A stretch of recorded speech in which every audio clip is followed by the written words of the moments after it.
Luca, che set è stato quello di Io e mio fratello? Vedendo il film si avverte, diciamo, molta unione, ecco, tra gli attori. No, in realtà si odiavano tutti, cioè abbiamo dovuto fare tutta la conferenza stampa dicendo che è stato bellissimo, c'è un paese infernale, si mangiava da cani, tutto, insomma, è stato negativo. 2 mesi C'è stato anche infernali. Sì, la ragazza che ci tamponava. Sì, un inferno, mai vissuto un set così drammatico. No, ovviamente è uno scherzo. Ma seppure la ragazza che faceva i tamponi, l'infermiera che ci faceva i tamponi, pranzava e cenava con noi, che guarda che ce ne vuole, vorrebbe bene a quella che ti fa i tamponi tutti i giorni, che te le infila fino a qua, no? È vero, Ti a fare amicizia pure con lei. Amici anche che faceva i tamponi. No, credo che proprio quello sia stato trasmesso da tutti noi, anche proprio magicamente, come spesso succede nel cinema, nel film, perché quell'atmosfera lì che abbiamo vissuto noi, trasportati in questo paese, sospeso un po' nel tempo, nella natura, vicino al mare, vicino al Parco del Pollino, cioè ha dato veramente tanto al film. Per Teresa e Claudio riparto proprio da qui, cioè l'atmosfera sul set e soprattutto Luca vi lasciava tanto liberi, immagino. Sì, prego. No, sì, Luca ci lascia molto, ci ha lasciato molta libertà, però è anche comunque uno di quei registi che ti dice le cose che ti deve dire. Bello, ho fatto uno di quei registi, potresti aver fatto 20 film adesso. No, però, non ne capisce niente, è il primo film che ha fatto. Sto provando a riempirmi la bocca di cose.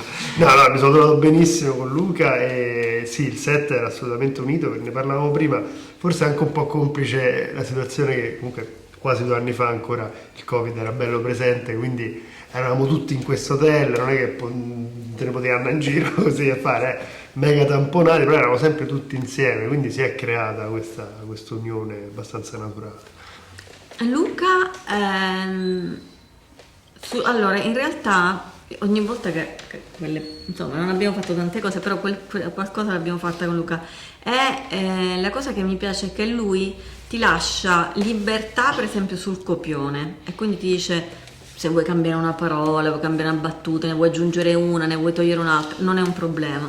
Però poi in realtà sul come farla, anche lì ti lascia della libertà, ma siccome ha un senso molto preciso della commedia, poi ti corregge puntualmente, ti sa dare l'indicazione giusta. Cioè non è che ti dice: ma no, rifacciamola, non mi è piaciuta. No, ti dice: guarda, qua fermati prima, perché quindi ti dà proprio l'indicazione puntuale, che è molto utile, è utilissimo, è anche veloce, perché quello ti aiuta a risolvere velocemente, e infatti si finisce di girare sempre presto. Questa è una cosa bella. E beh, i registi vengono amati perché... C'è un plauso al catering che non abbiamo fatto. Ah sì, noi abbiamo mangiato. Catherine Barbieri si è mangiato da Dio. Sia dentro che fuori, quando mangiavamo lì. Mai avuto su un set un catering. Io che è stato il mio primo set pensavo poi sarebbero stati tutti così, invece sei rimasto malissimo.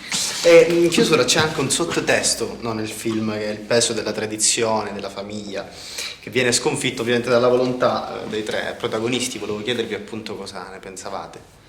Beh, spesso questo è uno degli aspetti di raccontare le varie sfaccettature dei trentenni. Mauro si trova in questa maschera che inevitabilmente ha dovuto indossare per compiacere la famiglia, compiacere il padre che è mancato, che era un ottimo imprenditore, mosso da passione eccetera, però lui non lo è, non è in grado, non è quello il suo futuro, quindi sì, è in qualche modo è stato ingabbiato in un ruolo che non era coerente con la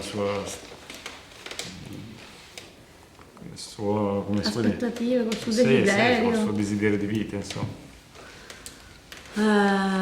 Ascolta, me la rifai la domanda? Sì, no, c'è il peso della tradizione. No, della ecco, no, perché in realtà è una cosa a cui avevo pensato, indipendentemente dalla tua domanda, e quindi mi piace. Perché in questo film si intravede quanto possano essere violente le famiglie. Poi è una commedia, quindi finisce bene con abbracci, tutti che si vogliono bene, però si intravede quanto possa essere violenta la famiglia e quanto possa essere costrittiva, quindi quello è interessante, perché anche scardinare quella cosa può essere utile. Non ho niente da dire. Niente da aggiungere.